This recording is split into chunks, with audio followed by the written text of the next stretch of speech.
નમસ્કાર મિત્રો, આપ જોઈ રહ્યા છો પોલાદ ગુજરાત ન્યૂઝ। સુરતના બાલાજી યુવક મંડળ દ્વારા હોળીના પર્વ નિમિત્તે એક વિશેષ કાર્યક્રમનું આયોજન કરવામાં આવ્યું હતું। સુરતના બાલાજી રોડ પર બાલાજી યુવક મંડળ દ્વારા હોળીના પર્વ નિમિત્તે એક વિશેષ કાર્યક્રમનું આયોજન કરવામાં આવ્યું હતું। મંડળના સભ્ય જિજ્ઞાસા દીપક તેલંગે મીડિયા સાથે વાતચીત કરતા આ કાર્યક્રમની વિશેષતાઓ જણાવી હતી। આ મંડળ દ્વારા દર વર્ષે અલગ અલગ થીમ પર હોળીની ઉજવણી કરવામાં આવે છે।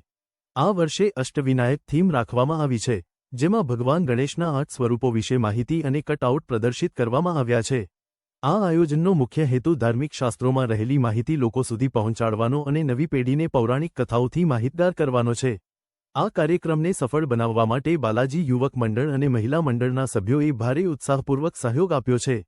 હોળી એ અસત્ય પર સત્યના વિજયનો પર્વ છે। સુરતીઓને તહેવારોની ઉજવણીની સાથે દેશની ઉન્નતિ અને પ્રગતિમાં પણ પોતાનો ફાળો આપવા અપીલ કરવામાં આવી છે। પોલાદ ગુજરાત ન્યૂઝ સુરત। હું જિજ્ઞાસા દીપક તેલંગે। અમારું આ કાર્યક્રમ બાલાજી યુવક મંડળ દ્વારા બાલાજી રોડ પર સાહેલી પાસે મહિલા બેંક પાસે આયોજિત કરવામાં આવ્યો છે। અમારા મંડળની ખાસિયત એ છે કે દર વર્ષે અલગ અલગ થીમ દ્વારા અમે હોળીની ઉજવણી કરીએ છીએ। આ વર્ષે અષ્ટવિનાયકની થીમ છે, જેમાં દરેકે દરેક વિનાયક વિશેની માહિતી અને એમના વિશેની માહિતી જે કટઆઉટ અને એમની મૂર્તિ વગેરે મૂકવામાં આવી છે। અમારો યુવક મંડળ બાલાજી યુવક મંડળ દરેક કાર્યમાં ખૂબ જ સક્રિય હોય છે અને અમારી મહિલા મંડળ પૂરેપૂરો સપોર્ટ એના માટે આપે છે। હોળી માત્ર પર્વ છે, એ અસત્ય પર સત્યની વિજયનો તહેવાર છે। ભક્ત પ્રહલાદની વાર્તા વિશે આપણે સૌ જાણીએ છીએ અને આ આપણી પૌરાણિક વાર્તાઓ પરથી આપણે આજના સમયમાં બી ઘણી બધી પ્રેરણાઓ લઈ શકીએ છીએ।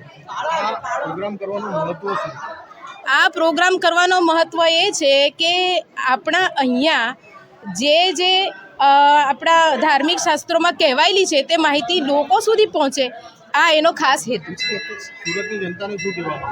સુરતની જનતાને કહેવા માંગુ છું કે આપણા સુરતીલાલા મોજીલાલા તો દરેક તહેવાર ખૂબ ઉત્સાહથી ઉજવે છે, પરંતુ એની સાથે આપણી દેશની ઉન્નતિ અને પ્રગતિમાં આપણો ફાળો હોય, એ મારી અપીલ સર્વ સુરતીજનોને છે।